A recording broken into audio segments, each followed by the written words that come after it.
Holy Bible reading to request divine union, theosis, the uncreated light, the uncreated light, the Shekinah glory. Part 142, we continue with the book of Daniel. We're almost finished reading the whole of the Holy Bible. And we're doing this because our early church fathers and the saints of the Christian Orthodox Church say this is one way that we practice our faith. It's like asceticism. It's one of the practices that we have in order to request graces from our Lord Jesus Christ. Remember, this is what the Apostle Paul told us and taught us in the New Testament, saying, ask and it shall be given to you. And it has to be given to you. You should ask because graces will be given to you in order for people to see them on you and believe that Christ is God. So this is one thing that we should always ask for, and also to see Christ's face.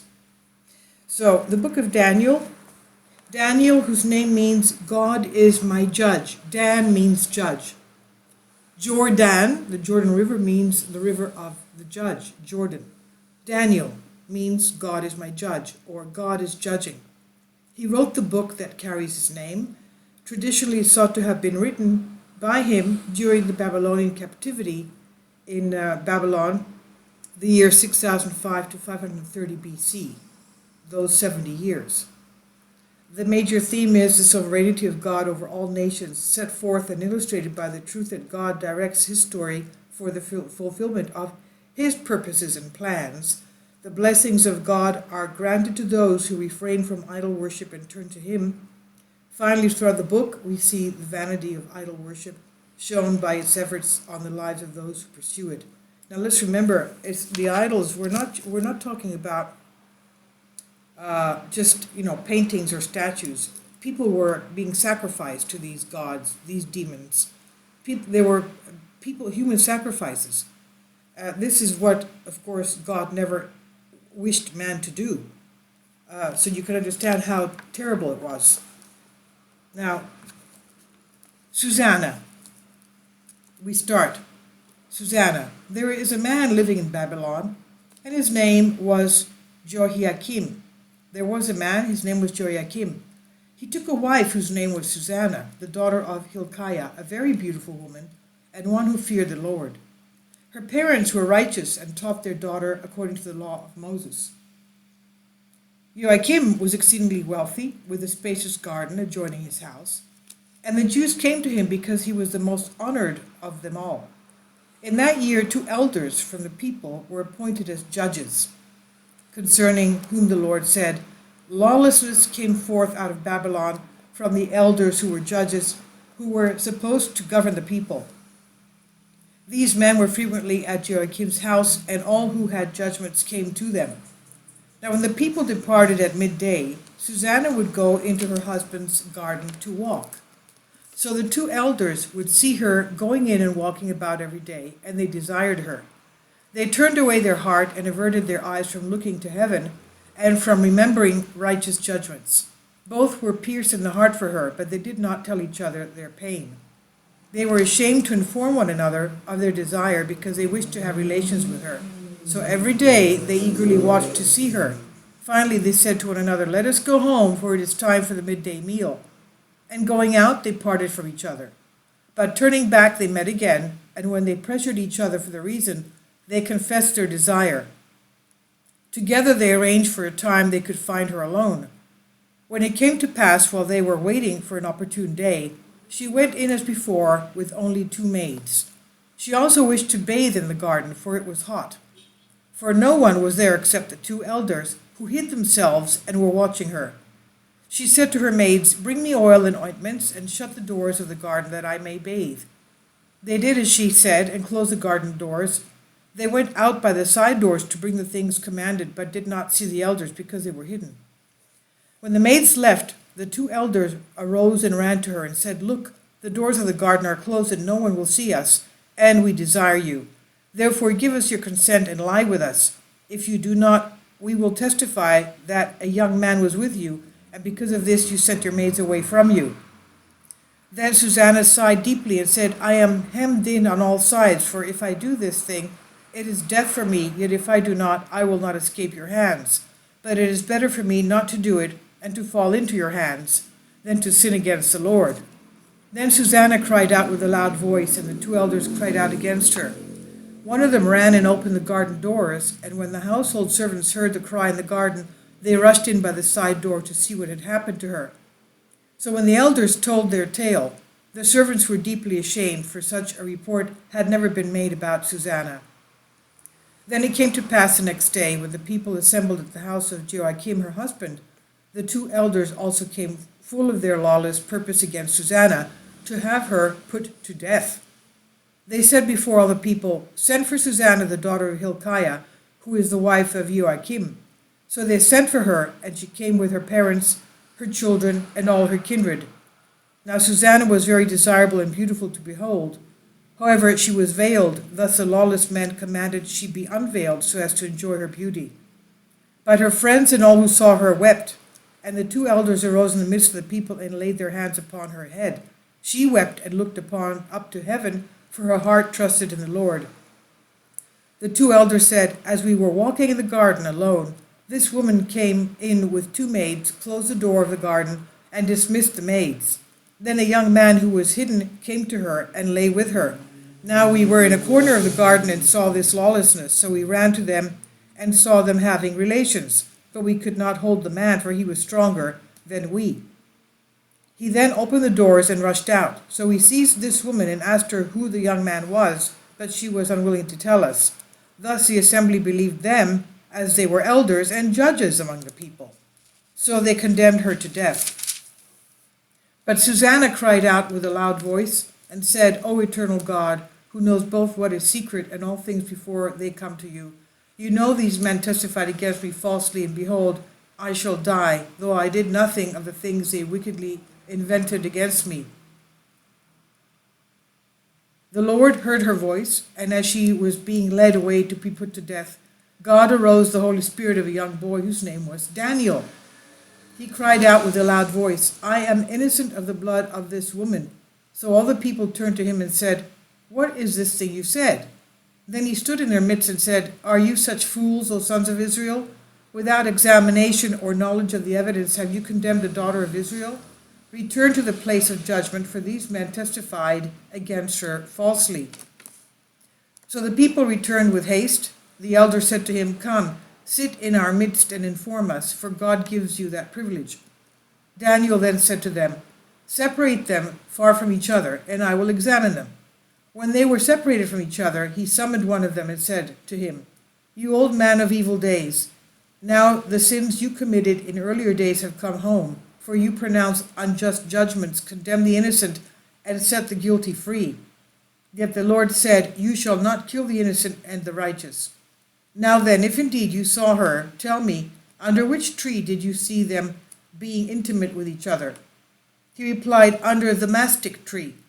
Daniel then said, "Plainly you lied against your own head, for even now the angel of God receives a sentence from God, and he shall cut you in two." Then he removed him and commanded them to bring the other. He said to him, "You seed of Canaan and not of Judah, beauty deceived you, and you desired and desire turned away your heart. This is how both of you deal with the daughters of Israel, and they have been intimate with you through fear. But a daughter of Judah would not endure your lawlessness. Now then tell me, under what tree did you catch them being intimate with each other?" He replied, "Under the evergreen oak."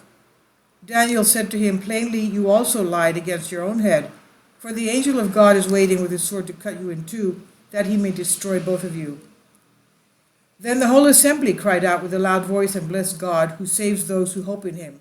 So they rose up against the two elders, for Daniel convicted them out of their own mouth of bearing false witness, and they did to them the things they maliciously intended to do against their neighbor. For acting in accordance with the law of Moses, they put them to death. Therefore innocent blood was saved on that day. Hilkiah and his wife praised God for their daughter, with Joachim her husband and all her kindred, because nothing shameful was found in her. Thus Daniel had a great reputation among the people from that day onward. Daniel chapter 1. Daniel and his companions obey God. In the 3rd year of the reign of Joachim, king of Judah, Nebuchadnezzar, king of Babylon, came to Jerusalem and besieged it. The Lord gave Joachim, king of Judah, into his hands with some of the vessels of the house of God. Then he brought them to the land of Shinar, to the house of his God. He carried them into the treasure house of his God. Then the king spoke to Aspenaz, the chief of his eunuchs, to bring him some of the captives of Israel, and some of the royal family, and some of the nobles, young men in whom there is no blemish, but handsome, skilled in all wisdom, well grounded in letters, intelligent and prudent, and who had the ability to serve in the king's house, and whom they might teach the letters and language of the Chaldeans. The king also appointed a daily provision for them from the king's table and from the wine he drank, and gave orders to educate them for 3 years. At the end of that time, they were to stand before the king. Now among them there was Daniel, Hananiah, Azariah, and Mishael, sons of the tribe of Judah. So the chief of the eunuchs gave them names. To Daniel, the name Belteshazzar. To Hananiah, Shadrach. And to Mishael, Meshach. And to Azariah, Abednego. But Daniel purposed in his heart that he would not defile himself with the king's food, nor with the wine he drank. Therefore he entreated the chief of the eunuchs that he might not defile himself. Now the Lord gave Daniel mercy and compassion in the sight of the chief of the eunuchs. So the chief of the eunuchs said to Daniel, I fear my lord the king, who ordered your food and drink, lest he see your countenance gloomy in comparison to the young men, your equals. Then you would endanger my head before the king. So Daniel said to Melzar, whom the chief of the eunuchs appointed over Daniel, Hananiah, Mishael, and Azariah, test your servants for 10 days, and let them give us vegetables to eat and water to drink. After this, let our countenance be observed by you, and the countenance of the young men who eat at the king's table. Then deal with your servants as you see fit. So he agreed with their proposal and tested them 10 days. At the end of the 10 days, their countenance was observed, and they were more fit and stronger in body than the young men who ate at the king's table. Thus Melzar took away their food and wine and gave them vegetables instead. As for these 4 young men, God gave them understanding and insight in all letters and wisdom, and he gave Daniel understanding in all visions and dreams. Now when their education was completed, the king ordered all the young men to be brought in. Thus the chief of the eunuchs brought them before Nebuchadnezzar. So the king spoke with them, and among all of them, none of them were found like Daniel, Hananiah, Mishael, and Azariah. So they stood before the king. In every saying of wisdom and understanding about which the king examined them, he found them 10 times better than all the enchanters and wise men in all his kingdom. Thus Daniel continued until the 1st year of the reign of King Cyrus. Chapter 2. King Nebuchadnezzar's Dream. Now in the 2nd year of Nebuchadnezzar's reign, he had a dream. His spirit was deeply troubled, and his sleep departed from him. So the king gave orders to summon the enchanters, the magicians, the sorcerers, and the Chaldeans to tell the king his dreams. Thus they came and stood before the king. Then the king said to them, The king had a dream, and my spirit is deeply troubled to know the meaning of the dream. Then the Chaldeans spoke to the king in the Syrian language. O king, live forever. Tell your servants the dream, and we will tell you its interpretation. The king answered and said to the Chaldeans, The dream has departed from me. If you do not make the dream and its interpretation known to me, you shall be destroyed, and your houses will be plundered. But if you do not make the dream and its interpretation known to me, if you do make the dream and its interpretation known to me, you will receive all kinds of gifts from me and be honored by me. Therefore tell me the dream and its interpretation. But they answered a second time and said, Let the king tell his servants the dream, and we will tell you its interpretation. The king answered them, Truly, I know you are trying to gain time, because you see that the thing has departed from me.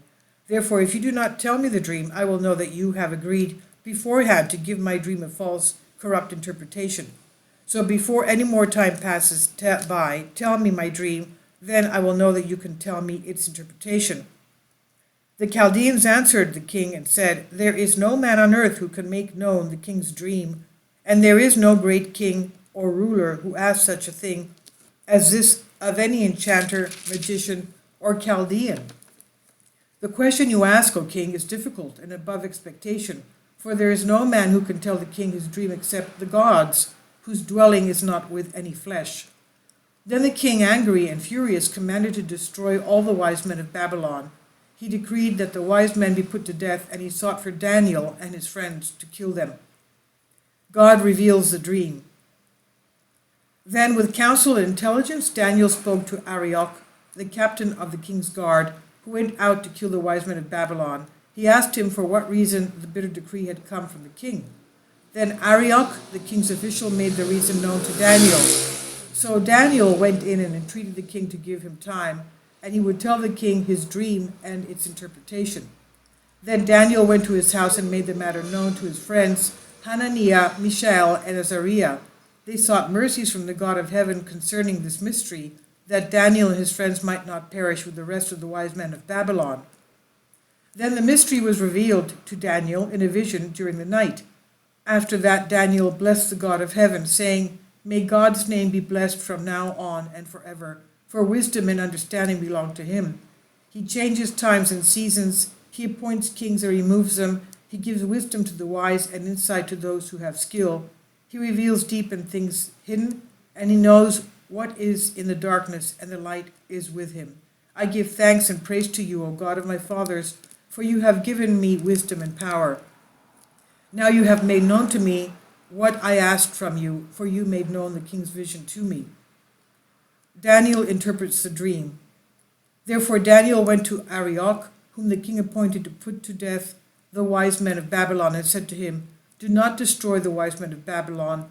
Take me before the king, and I will tell the interpretation to the king.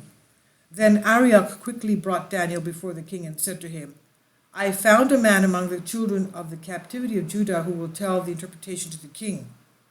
The king answered and said to Daniel, whose name was Belteshazzar, Can you tell me the dream I saw and its interpretation?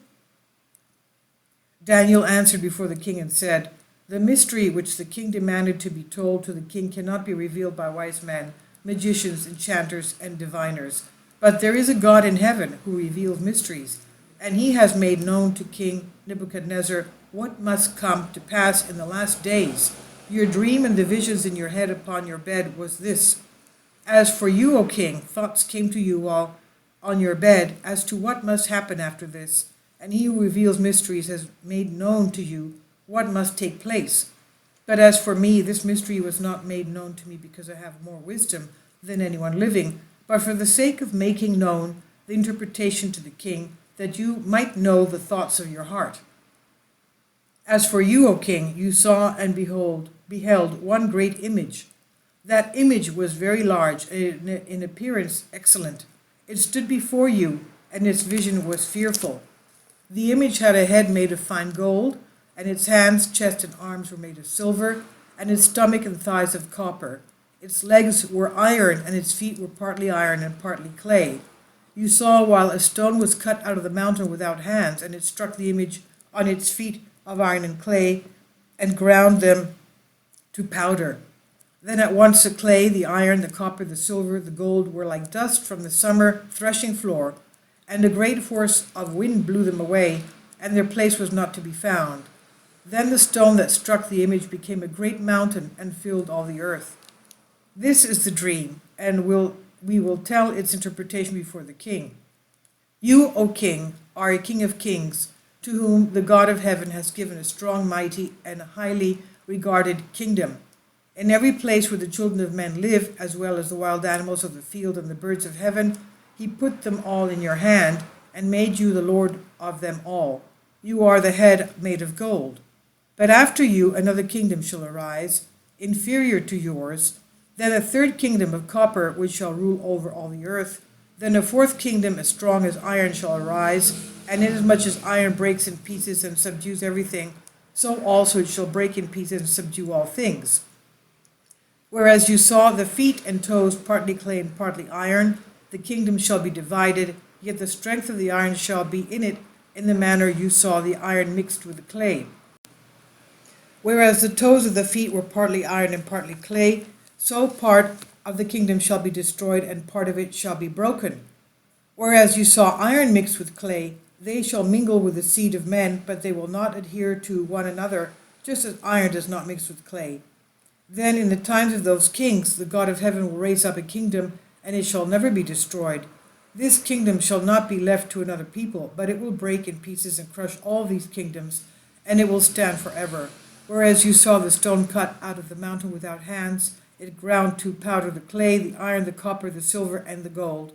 Thus the great God has made known to the king what must come to pass after this. The dream is true, and its interpretation is trustworthy. Daniel and companions rule Babylon. Then King Nebuchadnezzar fell on his face and worshipped Daniel and commanded sacrifices and drink offerings he made to him. The king answered and said to Daniel, "Truly your God, he is the God of gods and the Lord of kings, who reveals mysteries, for you were able to reveal this mystery."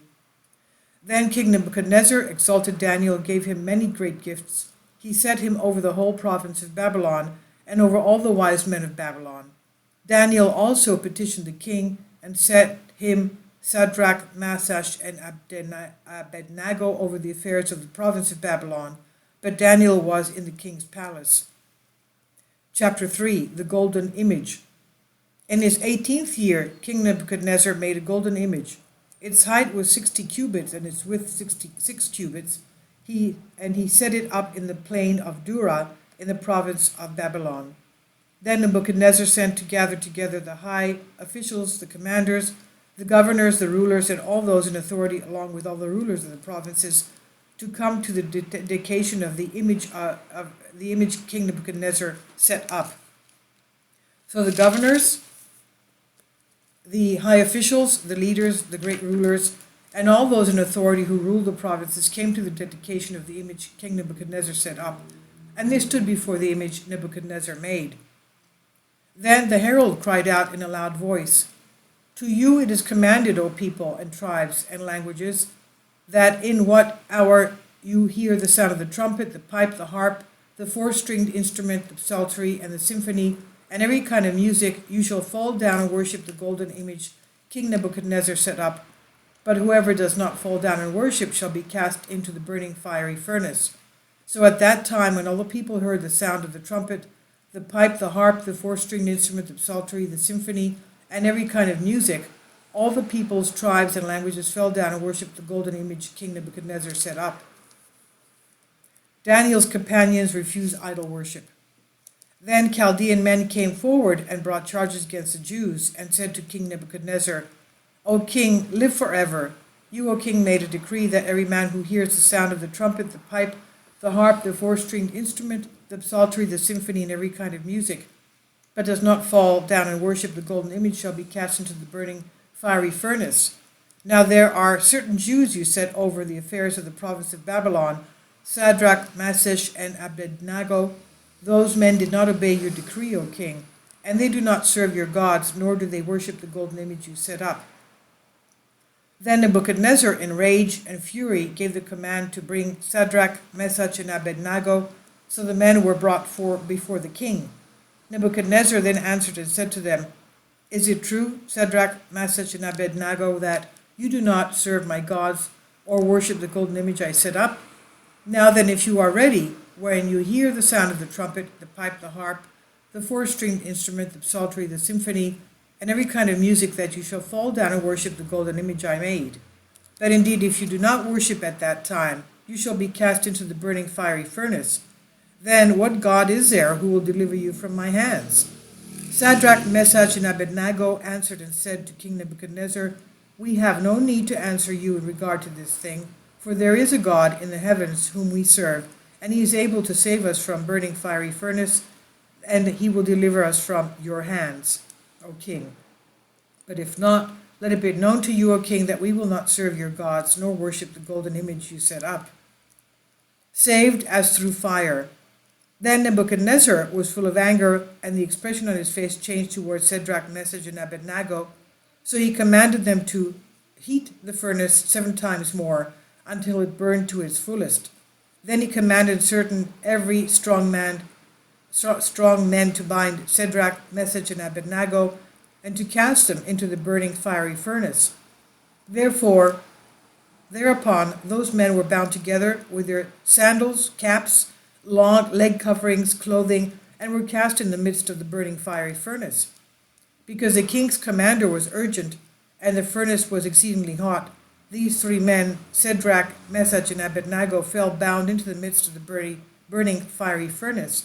But they walked about in the midst of the flame, singing to God and praising the Lord. The prayer of Azariah. Then Azariah stood and prayed thus, and opened his mouth in the midst of the fire, and said, Blessed are you, and praiseworthy, O Lord, the God of our fathers, and praised and glorified is your name unto the ages, for you are righteous in all you did for us. And all your works are true, your ways are upright, and all your judgments are true. The judgments you made are true according to all you brought on us, and on the holy city of our fathers, because in truth and judgment you did these things on account of our sins. For we sinned and acted lawlessly. To depart from you we sinned in every way, and did not obey your commandments. Neither did we treasure or do as you commanded, that it might go well with us. Everything you brought on us, and all you did to us, you did in true judgment. You delivered us into the hands of lawless and rebellious enemies, and to an unjust king, the most evil in any land. Now it is not for us to open our mouth, for this has become a shame and disgrace to your servants, and to those who worship you. For your name's sake, do not hand us over to the end, and do not reject your covenant. Do not withdraw your mercy from us for the sake of Abraham, who is loved by you, and for the sake of Isaac your servant, and of Israel your Holy One, as you spoke to them, saying that you would multiply their seed as the stars of heaven, and as the sand along the seashore. Yet we have been diminished in number, O Master, more than all the nations. And we are humbled in all the earth today because of our sins. At this time there is no prince, no prophet, and no leader. There is no whole burnt offering, no sacrifice, no offering, and no incense. There is no place to bear fruit before you to find mercy. Yet with a contrite soul and humbled spirit, may we receive mercy with this whole burnt offering of rams and bulls, as with whole burnt offerings of rams and bulls, and as with thousands of fatted lambs. So let this be our sacrifice before you today. And may it be accomplished for those who follow you, for there is no shame for those who trust in you. Now we are following you with all our heart, and we fear you and seek your face. Do not put us to shame, but deal with us according to your kindness, and according to the abundance of your mercy. Deliver us by your wondrous works, and give glory to your name, O Lord. And may all those who inflict evils upon your servants be put to shame, and humiliated in their power, and let their strength be crushed. Let them know that you alone are the Lord God, and glorious over all the inhabited earth. Now the king's servants, who cast them in and did not cease to stroke the furnace with naphtha, pitch, coarse fiber, and brushwood, the flame shot 49 cubits above the furnace, and it broke out and burned those who it found around the furnace of the Chaldeans. But the angel of the Lord went down into the furnace to join Azariah and his companions, and shook off the fiery flame of the furnace. He made the inside of the furnace to be as though a dew-laden breeze were blowing through it, so the fire did not touch them at all, nor cause them pain or trouble them. Hymn of the three young men. Then the three, as if with one mouth, sang, glorified, and blessed God in the furnace, saying, Blessed are you, O Lord God of our fathers, for you are praiseworthy and exalted beyond measure into the ages. Blessed is your name and the temple of your glory, and you are praised exceedingly and exalted beyond measure into the ages. Blessed are you are blessed in the holy temple of your glory, and are highly praised and exceedingly glorious unto the ages. Blessed are you on the throne of your kingdom, and you are praised and exalted beyond measure into the ages. Blessed are you who behold the depths and sit upon the cherubim. You are praiseworthy and exalted beyond measure unto the ages. Blessed are you in the firmament of heaven, for you are praised and glorified unto the ages. Bless the Lord, all you works of the Lord, and sing a hymn to the Lord, and exalt him beyond measure into the ages. Bless the Lord, you angels of the Lord, and sing a hymn to him, and exalt him beyond measure into the ages. Bless the Lord, you heavens, and sing a hymn to him, and exalt him beyond measure unto the ages. Bless the Lord, all you waters above heaven, and sing a hymn to him, and exalt him beyond measure unto the ages. Bless the Lord, all you powers of the Lord, and sing a hymn to him, and exalt him beyond measure unto the ages. Bless the Lord, you sun and moon, and sing a hymn to him, and exalt him beyond measure unto the ages. Bless the Lord, you stars of heaven, and sing a hymn to him, and exalt him beyond measure unto the ages. Bless the Lord, every shower and dew, and sing a hymn to him, and exalt him beyond measure unto the ages. Bless the Lord, all you winds, and sing a hymn to him, and exalt him beyond measure unto the ages. Bless the Lord, you fire and heat, and sing a hymn to him, and exalt him beyond measure unto the ages. Bless the Lord, you winter and cold and summer heat, and sing a hymn to him, and exalt him beyond measure unto the ages. Bless the Lord, you dews and snows, and sing a hymn to him, and exalt him beyond measure unto the ages. Bless the Lord, you frost and cold, and sing a hymn to him, and exalt him beyond measure unto the ages. Bless the Lord, you hoar frosts and snows, and sing a hymn to him, and exalt him beyond measure unto the ages. Bless the Lord, you night and day, and sing a hymn to him, and exalt him beyond measure unto the ages. Bless the Lord, you light and darkness, and sing a hymn to him, and exalt him beyond measure unto the ages. Bless the Lord, you lightning and clouds, and sing a hymn to him, and exalt him beyond measure unto the ages. Let the earth bless the Lord, and let it sing a hymn to him, and exalt him beyond measure unto the ages. Bless the Lord, you mountains and hills, and sing a hymn to him, and exalt him beyond measure unto the ages. Bless the Lord, all you things growing on earth, and sing a hymn to him, and exalt him beyond measure unto the ages. Bless the Lord, you springs, and sing a hymn to him, and exalt him beyond measure unto the ages. Bless the Lord, you seas and rivers, and sing a hymn to him, and exalt him beyond measure unto the ages.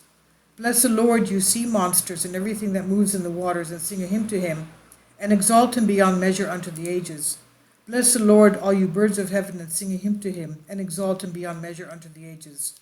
Bless the Lord, all you wild animals and cattle, and sing a hymn to him, and exalt him beyond measure unto the ages. Bless the Lord, O children of men, and sing a hymn to him, and exalt him beyond measure unto the ages. Bless the Lord, O Israel, and sing a hymn to him, and exalt him beyond measure unto the ages. Bless the Lord, O priests of the Lord, and sing a hymn to him, and exalt him beyond measure unto the ages.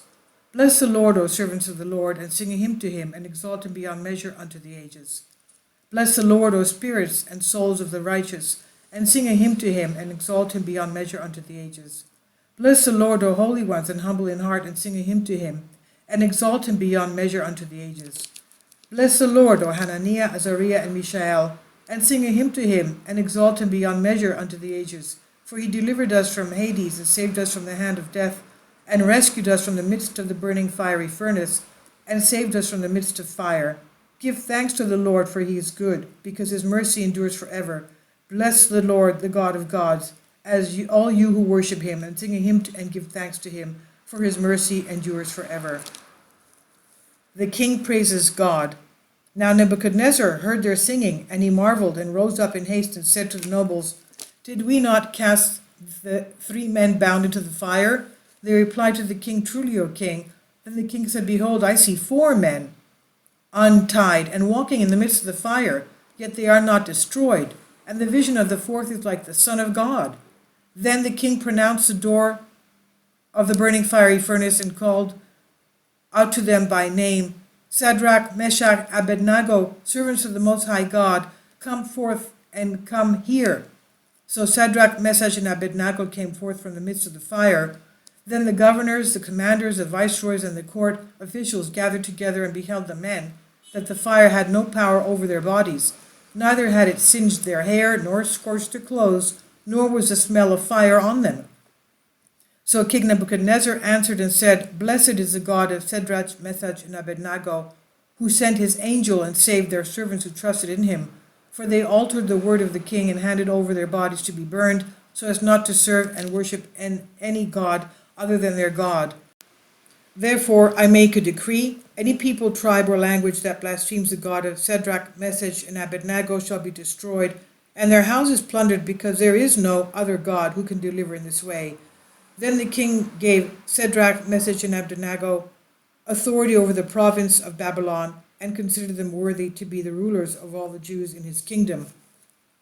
And we'll continue with the next reading in the next part. Thank you for your support, and God bless.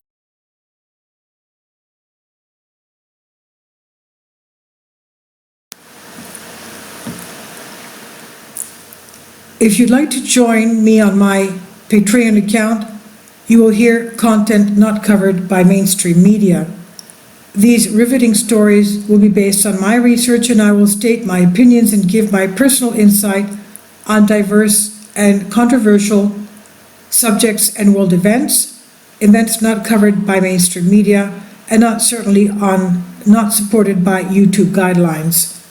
So whatever I have on my Patreon, most of those will not be on my YouTube channel. Please consider becoming a member today. More of the most significant and important videos will be on my Patreon channel. Your support helps me to continue my research and keeps this YouTube channel alive.